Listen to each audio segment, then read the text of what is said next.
Alice, supplies.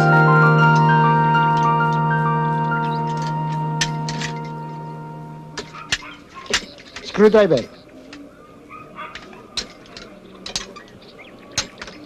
Basahan. Tayo naman eh. Utos kayo ng utos sa akin eh. Hindi ko matatapos tong tirade na ginagawa ko eh. Ate Alice, hindi po ba kayo papasok?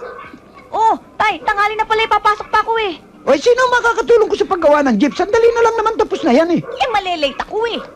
Sandali na lang ito sabi eh. Kapag hindi ko naayos itong jeep at hindi ko nailabas ngayon, wala tayong kakainin mamaya. O, di hindi na lang ho muna ako papasok ngayon. Alice, hindi ko sinabi yan.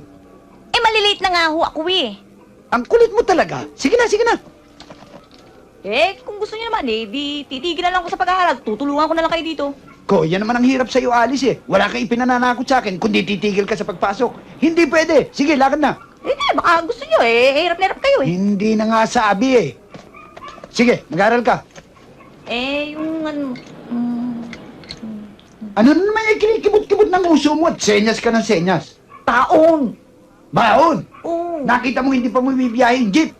Magbaon ka na lang ng pandesal at matamis na bao. Yun na naman. Ano ba kayo? Hanggang ngayon ay kumakain pa rin kayo. Tanghali na. Ikaw, Ronald, late ka na sa opisina mo, ha? Magandang O ikaw naman, ngayon ka palang maliligo. Oo, eh. Abay, parang ka manager kung kumilos, ha? Magandang umaga ho, Aling Romana. Ikaw pala. Kanina pa kita hinihintay at kailangan tayo mag-usap na. Ayaw kayong makausap dahil maniningil na naman kayo. Eh, ano gusto mo? Huwag na kita singilin. Hindi naman ho sa ganun, Aling Romana. Kaya lang di pa dumarating yung allowance ko. Aba nako, lagi mo na lamang ako pinangako ng ganyan. Ano ba? 6 na buwan na utang mo sa akin. Huwag kayong magalala, hindi ako tatakbo. Hindi ka nga tumatakbo, hindi mo naman ako binabayaran. Abay kung ganyan ang ganyan, isasara ko na lang itong boarding house ko. Huwag, Aling Romana.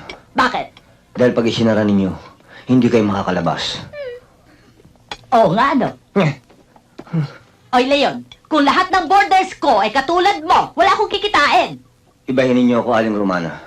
Isa akong taong maprinsipyo. Ang utang ay utang at dapat bayaran.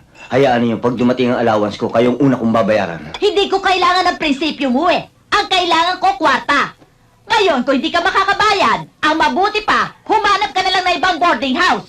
Konting lamig, Aling Romana. Malay ninyo, maya-maya lang na andyan ang allowance ko. Siya nga pala, Aling Romana. Ha?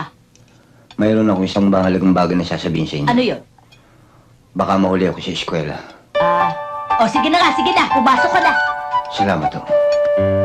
Hoy, ha, Leon, tandaan mo, pagdating ng allowance mo, magbayad ka agad sa akin, ha?